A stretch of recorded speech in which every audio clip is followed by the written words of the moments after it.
तो दोस्तों, अगर आप यूपी टेट की तैयारी कर रहे हैं तो आपने सही प्लेटफॉर्म पकड़ा है।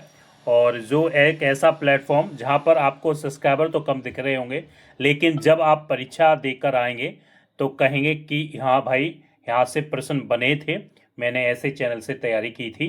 तो चलिए, यहाँ पर आज यूपी टेट 2026 के लिए पर्यावरण यानी ईबीएस, जो कहीं ना कहीं महत्वपूर्ण होता है आप सभी के लिए, स्कोर के लिए अच्छा स्कोर कर पाएँ। तो यहाँ पर कुछ सेलेक्टेड पर्सन लिए गए हैं और वीडियो को पूरा देख लीजिएगा, स्किप मत कीजिएगा, क्योंकि यहाँ से बहुत कुछ मिलेगा।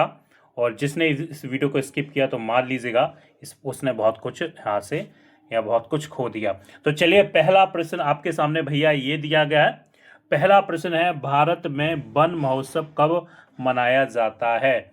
वन महोत्सव का यानी अगर हम सीधी सी बात करें तो ये जो मनाया जाता है 1 से 7 जुलाई के बीच में ये मनाया जाता है वन महोत्सव। यानी ये वृक्षारोपण के प्रति यानी वृक्ष के प्रति आप सभी को जागरूक करने के लिए ये मनाया जाता है। ये तो हो गया इस 1 से 7 जुलाई के बीच में। भैया 5 जुलाई को, 5 जून को क्या मनाया जाता है? यहाँ से भी यूपी टेट में प्रश्न बनते हैं, इसलिए मैंने आपसे कहा था, आपने सही प्लेटफॉर्म पकड़ा है। और अभी तक अगर आप जिन मिलियन चैनल या लाखों चैनल के वीडियोस देख रहे थे या मैराथन देख रहे थे, तो खुद दिल पर हाथ रख के बोलिएगा, आज आपको इस वीडियो के माध्यम से दिल पे हाथ रख के बोलिएगा, आपने अभी तक जितने मैराथन देखे, कितने क्वेश्चन आपके परीक्षा में आते हैं? 6 से 7, उससे ज़्यादा कुछ नहीं। तो अब मैराथन लाखों मिलियन वालों को छोड़िएगा, आप कहीं ना कहीं सही प्लेटफॉर्म पर आए। तो 5 जून की बात करें तो भैया 5 जून को आपका मनाया जाता है विश्व पर्यावरण दिवस, ध्यान रखिएगा। और 15 अगस्त को सभी जानते हैं क्या मनाया जाता है? स्वतंत्रता दिवस मनाया जाता है। 2 अक्टूबर को आपकी गांधी जयंती मनाई जाती है। लेकिन इस प्रश्न के हिसाब से वन महोत्सव 1 से 7 जुलाई के बीच मध्य ये चलता है, वनों की सुरक्षा को लेकर, आपको जागरूक करने को लेकर। चलिए, अगला प्रश्न आप देख लेते हैं। और अगर आप इस बार यूपी टेट क्वालिफाई करना चाहते हैं और यूपी टेट आपका जब भी एग्जाम होता है उससे लगभग 1 महीने पहले आपको कुछ ऐसा मिल जाए जो आपका यूपी टेट क्वालिफाई हो जाए, तो एक काम जरूर कर लीजिएगा, आप हमारे चैनल की टेलीग्राम ग्रुप को जरूर ज्वाइन कर लीजिएगा। लिंक आपको वीडियो के डिस्क्रिप्शन में मिल जाएगा। जो भी पर्सन सवाल वहाँ पर पूछ सकते हैं, लेकिन जरूर ज्वाइन कीजिएगा, क्योंकि वहाँ पर परीक्षा से 1 महीने पहले बहुत कुछ ऐसा मिलेगा जो शायद अभी तक मिलियन के प्लेटफॉर्म पर भी आपको चैनलों पर नहीं मिला हो।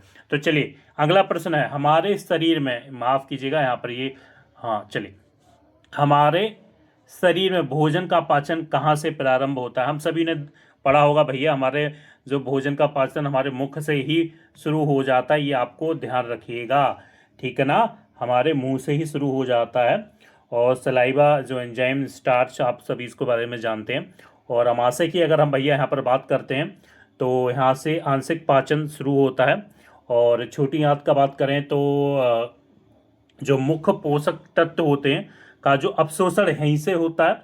और बड़ी आंत की बात करें तो भैया यहाँ केवल जल ही अपशोषित होता है, ये आपको ध्यान में रखना है। लेकिन पाचन जो आपका प्रारंभ हो जाता है भैया, वो हो जाता है मुख से, मुंह से ही हो जाता है, जैसे आप मुंह से भोजन को रखते हैं। चलिए, अगला है, किस पौधों की जड़ें हवा से नाइट्रोजन को स्थिर करती हैं? इनमें से कौन सा ऐसा पौधा है जो हवा से नाइट्रोजन को स्थिर करता है? तो भैया वो हमारा मटर है। और मटर की जड़ों में, ध्यान रखिएगा, है मटर राइट आंसर हो जाएगा। और मटर की जड़ों में आपको राइजोबियम नामक एक जीवाणु यहाँ पर पाया जाता है, ठीक है ना? इसलिए। और अगर गेहूं की बात करें तो भैया ये इसमें राइजोबियम नहीं होता है, ये ध्यान रखें। चावल की बात करें तो इसमें साइनोबैक्टीरिया थोड़ी सी मदद करता है, लेकिन मुख्य नहीं, साइनोबैक्टीरिया आपको देखने को मिलेगा। अगर जौ की बात करें तो इसमें भी जो आपका नाइट्रोजन बैक्टीरिया नहीं होता है। तो राइट आंसर हो जाएगा आपका मटर, क्योंकि राइजोबियम जीवाणु नाइट्रोजन फिक्स करते हैं यहाँ पर। राइट आंसर आपका बी हो जाएगा। चलिए, अगला यहाँ पर बात करते हैं। अगला प्रश्न आपके सामने यहाँ पर रहा गया है, गंगा एक्शन प्लान किस उद्देश्य से शुरू किया गया था? ये सभी को आता होगा, लेकिन वही प्रश्न है जो यूपी टेट में कई बार रिपीट हुआ। अगर इनको छोड़ते तो आपने बहुत कुछ छोड़ा। तो भैया गंगा एक्शन प्लान तो भैया इसलिए ही था, गंगा को स्वच्छ बनाने के लिए। ध्यान रखिएगा, ऑप्शन नंबर बी के साथ चले जाएंगे। Right answer option number B हो जाएगा। अब कभी प्रश्न बदल कर भी आ सकता है। देखिए इससे प्रश्न आता है, वो प्रश्न मान लीजिए इस बार यूपी टेट में आ गया, भैया गंगा एक्शन प्लान ये कब शुरुआत की गई थी, यानी इसकी कब शुरुआत हुआ था, तो भैया ये हुआ था आपका 1985, डेट भी याद कर लीजिए, ये आपका शुरू किया गया था 1985 में। सिंचाई बढ़ाने के लिए यहाँ पर बात की जा रही है, तो ये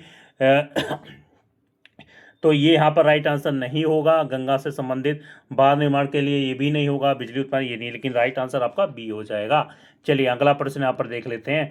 मनुष्य का हृदय कितने कक्षों में विभाजित होता है, भैया सभी जानते हैं मनुष्य का हृदय जो आपका 4 कक्षों में विभाजित होता है, ये राइट आंसर यहाँ पर हो जाएगा, ठीक है ना।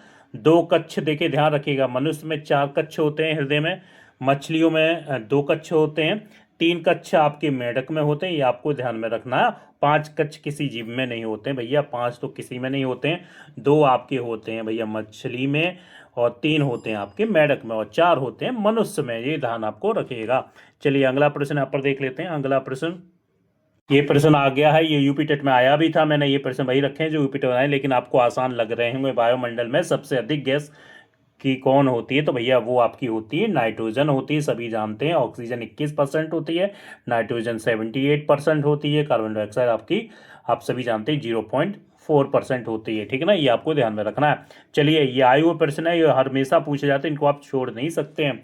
चलिए अगला प्रश्न आपके सामने, भैया हरित क्रांति का जनक किसे कहा जाता है, हरित क्रांति का जनक किसे कहा जाता है, भैया एक ही थे जो यूपी टेट में ये प्रश्न आया था, पिछला पेपर उठा के देखिएगा आपको ये प्रश्न मिलेगा, हरित क्रांति का जनक किसे कहा जाता है। मैंने ऐसी हवा हवाई में यहाँ पर प्रश्नों को नहीं रखा है, वही प्रश्न रखे हैं जो यूपी टेट में आते ही हैं, और आप पढ़ के जाएंगे तो आपको मिलेंगे। यहाँ मैराथन नहीं है, मिलियन में सब्सक्राइबर नहीं, यहाँ लाखों में नहीं है, लेकिन प्रश्न ऐसे हैं जो यूपी टेट में है। तो चलिए यहाँ पर इसका राइट आंसर आपका क्या होगा, तो भैया डॉक्टर एस स्वामीनाथन हो जाएगा, इनको ही हरी क्रांति का जनक माना जाता है, ठीक ना। और इन्होंने जो बीज का विकास किया था, उच्च यानी उत्पादक के बीज का यहाँ पर उन्होंने क्या किया था, ठीक है ना, विकास किया था। महात्मा गांधी की बात करें तो भैया सामाजिक सुधारक थे, जो 2 अक्टूबर को आपकी जयंती मनाई जाती है। भैया डॉक्टर विक्रम साराभाई की अगर बात करें तो ये इसरो के संस्थापक हैं, इसरो के संस्थापक हैं, ये ध्यान रखिएगा। पंडित नेहरू आप सभी जानते हैं, ये पहले प्रधानमंत्री थे हमारे पंडित जवाहरलाल नेहरू भारत के। चलिए अगला प्रश्न देख लेते हैं। अगला प्रश्न यहाँ पर दिया गया आपके सामने, निम्नलिखित में से कौन सा जल प्रदूषण का मुख्य कारण है, भैया जल प्रदूषण का मुख्य कारण है तो हम सभी जानते हैं भैया, जो औद्योगिक अपशिष्ट होते हैं, रासायनिक गंदगी जो जल में मिल जाती है उसी को औद्योगिक अपशिष्ट बोलते हैं, तो यही इसका राइट आंसर हो जाएगा। और भैया ये ध्यान रखिएगा, जो रासायनिक गंदगी होती है, वर्षा जल क्या होता है आपका शुद्ध होता है, पहाड़ी झरने क्या होते हैं वो भी जल का स्वच्छ जल का स्रोत है, मिट्टी क्या है प्रदूषण नहीं करती है, तो ये प्राकृतिक तत्व है, तो भैया बी आंसर ही के साथ हमें जाना पड़ेगा। चलिए अगला यहाँ पर सौर ऊर्जा किससे प्राप्त होता है, भैया काफ़ी आसान है, लेकिन ये तो आप सभी जानते हैं सूर्य से प्राप्त होता है। चलिए अगला यहाँ पर देख लेते हैं। अगला प्रश्न आपके सामने ये रहा स्क्रीन पर, यहाँ पर पूछा जा रहा है, जल चक्र में कौन सी प्रक्रिया सबसे पहले होती है। देखिए जल चक्र की अगर हम बात करें तो भैया वो होता है वाष्पीकरण। आप सभी जानते हैं सूर्य की गर्मी से जल वाष्प बनता है, वेपर की तरह बनकर उड़ जाता है। सघन वाष्प के बाद, देखिए सघन वाष्प के बाद होता है वर्षा, अंतिम चरण होती है, और बहाव वर्षा के बाद होता है, ये आपको ध्यान में रखिएगा। चलिए अगला प्रश्न देख लेते हैं। अगला प्रश्न आपके सामने है, किस धातु का उपयोग बिजली के तारों में किया जाता है।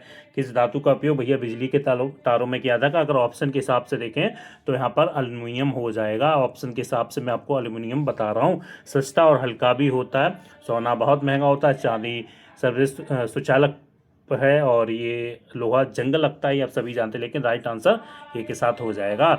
चलिए अगला यहाँ पर देख लेते हैं, रबी फसलें कौन सी हैं। देखिए रबी फसल कब बोई जाती है, ये आपसे पूछा गया है, तो भैया रबी फसल सर्दियों में बोई जाती है, ये आपको ध्यान में रखिएगा। गेहूँ सरसों आदि, इसका राइट आंसर आपका हो जाएगा। बरसात में आप सभी जानते हैं कौन सी फसल बोई जाती है, भैया खरीफ फसल बोई जाती है।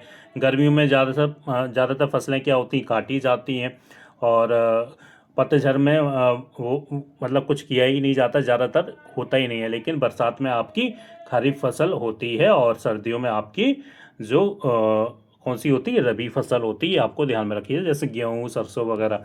चलिए अगला यहाँ पर देख लेते हैं, ओजोन परत हमें किससे बचाती, भैया हम ही सभी जानते हैं, ओजोन परत हमें हानिकारक बैगनी किरणों से बचाती है। इसका राइट आंसर ये हो जाएगा। यूपी टेट के वही प्रश्न जो यूपी टेट में पूछे गए थे, और यूपी टेट ऐसा मत सोचेगा कि आप सभी को ये प्रश्न आते हैं, काफ़ी आसान है, इससे कुछ नहीं होगा। तो भैया यूपी टेट जो आपका अंतिम यूपी टेट 2022 वाला अगर देखें जो हुआ था, तो अगर आपने देखा होगा ध्यान से, तो उसमें 70% प्रश्न आपके यूपी टेट के 2017 या 16 के पेपर में से रख दिए गए थे। और बच्चों ने जिन्होंने नहीं पढ़ा था, उन्होंने ये सोचा था कि भैया ये तो प्रश्न आएंगे नहीं, उनके हाथ से यूपी टेट निकल गया था। यूपी टेट में यही होता है कि घुमा फिरा के वही प्रश्न रखे जाते हैं। चलिए ये प्रश्न आपके सामने है, प्रश्न संख्या 14 दिया गया है, जीवों के अध्ययन को क्या कहते हैं भैया।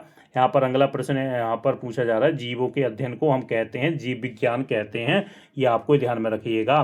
भौतिकी यानी पदार्थ और ऊर्जा का अध्ययन ये कहलाता है। रसायन विज्ञान की अगर बात करें तो रासायनिक का कहलाता संयोजक का। पर्यावरण की बात करें तो भैया ये जीव और पर्यावरण का संबंध ये रखता है आपका पर्यावरण, जो आप ये विषय पढ़ रहे हैं। चलिए अगला प्रश्न यहाँ पर देख लेते हैं। अगला प्रश्न, एक में रुकिए। चलिए अगला प्रश्न आपके सामने, मनुष्य की सांस लेने की प्रक्रिया में कौन सी गैस ली जाती है, वो तो ये सभी जानते हैं, ऑक्सीजन ली जाती है, ये आपको पता होना चाहिए। और कार्बन डाइऑक्साइड हम छोड़ते हैं। नाइट्रोजन निष्क्रिय रूप से रहती है, हाइड्रोजन वायुमंडल में बहुत कम है, ये आपको ध्यान में रखना है। चलिए यहाँ पर अगला देख लेते हैं। अगला प्रश्न आपके सामने ये दिया गया, प्रश्न संख्या 16, पेड़ पौधों की जड़ें। देखिए आपको अभी ऐसा लग रहा हो कितने आसान प्रश्न है, ये है वो है, लेकिन भैया ऐसे ही प्रश्न यूपी टेट में आते हैं। और देख लीजिएगा पिछला यूपी टेट जो अंतिम यूपी टेट हुआ था 2016-17 का डिटो प्रश्न वही यहाँ पर रख दिए गए थे। पेड़ पौधों की जड़ों द्वारा मिट्टी का कटाव रुकने की प्रक्रिया को क्या कहते हैं भैया। जो मिट्टी के कटाव को रोकने की जो प्रक्रिया है वो क्या कहलाती है, वनीकरण कहलाती है, आपको ध्यान में रखना है, ठीक है ना। वनीकरण कहलाती है जड़ों को मिट्टी को के कटाव को रोकने के लिए। हम अगर अब 6 की बात करें तो भैया चट्टानों का जो क्या बोलते हैं टूटना होता है। यानी अपरदन की बात करें तो भैया मिट्टी के बह जाना को होता है। और पुनः नवीकरण की बात करें तो भैया कटे हुए पेड़ों पर की जगह यहाँ पर नए पेड़ों को लगाना ही कहलाता है, क्योंकि हम पर्यावरण यहाँ पर पढ़ रहे हैं तो उसी से संबंधित समझेंगे। चलिए अगला यहाँ पर देख लेते हैं, कौन सा जीव बिना रीढ़ की हड्डी वाला होता है भैया। कौन सा ऐसा जीव है बिना रीढ़ की हड्डी वाला होता है, तो वो होता है भैया आपका केंचुआ होता है। ये ध्यान रखिए, इसमें रीढ़ की हड्डी नहीं होती है। मेंढक में रीढ़ की वाला होता है, मछली भी होती है, ठीक है ना। तो ये ऑप्शन में आपका जो केंचुआ राइट आंसर हो जाएगा। कुत्ते में भी पाई जाती है रीढ़ की हड्डी। चलिए पेड़ से हमें कौन सी गैस मिलती है जो जीवन के लिए वैसे काफ़ी आसान लग रहे होंगे, लेकिन इसी प्रकार के प्रश्न यूपी टेट में आए हैं। तो भैया हमें कौन सा मिलता है पेड़ों से, सभी जानते हैं, जो हमें गैस जीवन के लिए आवश्यक होती है भैया वो होती है आपकी ऑक्सीजन होती है। लेकिन ध्यान रखिएगा, तो यहाँ पर ऑक्सीजन राइट आंसर आपका हो जाएगा, बी के साथ यहाँ पर चले जाएंगे। और पेड़ जो धूप में यानी प्रकाश में जो फोटोसिंथेसिस क्रिया करते हैं, जो हमारे लिए काफ़ी लाभदायक होती है। चलिए अगला यहाँ पर देख लेते हैं। अगला यहाँ पर क्या दिया गया है, पृथ्वी का लगभग 71% भाग किससे ढका हुआ है भैया। पृथ्वी का लगभग 71% भाग जल से ढका हुआ है, यानी महासागरों से आदि से ढका हुआ है। और रेगिस्तान बहुत कम मिलेंगे, वन लगभग 30% हैं, बर्फ़ आप सभी जानते हैं कुछ ही क्षेत्रों में ही सीमित है। तो यहाँ पर जल यहाँ पर हो जाएगा राइट आंसर। और आज के वीडियो का आखिरी प्रश्न है जो आपके सामने यहाँ पर दिया गया है, बच्चों में रात्रि अंधता किस विटामिन की कमी से होती है, ठीक ना भैया। जो हम सभी जानते हैं, जो रतौंधी या हमें आंखों से कम देखते हैं, तो किस विटामिन की कमी से हमें कम दिखने लगता, तो वो होता है विटामिन ए। विटामिन ए की रोशनी के लिए काफ़ी आवश्यक होती है। विटामिन ए अगर आप भरपूर मात्रा में ले रहे हैं तो कभी भी आपको आंखों से संबंधित कोई भी समस्या नहीं होगी, यानी आपको कम नहीं दिखेगा, रात्रि अंधता नहीं आपको होगी। और अगर हम यहाँ पर ऑप्शन के नीचे और चलते हैं, देखिए विटामिन ई आँखों की रोशनी के लिए काफ़ी फ़ायदेमंद होती है। अगर हम विटामिन बी के साथ यहाँ पर चलते हैं तो देखिए यहाँ पर विटामिन डी की बात करें तो भैया ये तंत्रिका यानी तंत्र के लिए काफ़ी महत्वपूर्ण है। विटामिन सी की बात करें तो घाव भरने के लिए काफ़ी महत्वपूर्ण है। विटामिन डी की अगर बात करें तो भैया हड्डियों के लिए काफ़ी महत्वपूर्ण है। ये मैंने आपको तीनों बता दी हैं। विटामिन सी घाव भरने के लिए, दंत के लिए विटामिन बी और आँखों के लिए विटामिन ए यहाँ पर हो जाएगा। तो यहाँ पर कुछ सेलेक्टिव प्रश्न लिए गए थे। बाकी क्लास कैसा लगा ज़रूर बताइएगा, और अच्छा लगा तो चैनल को ज़रूर सब्सक्राइब कर लीजिएगा।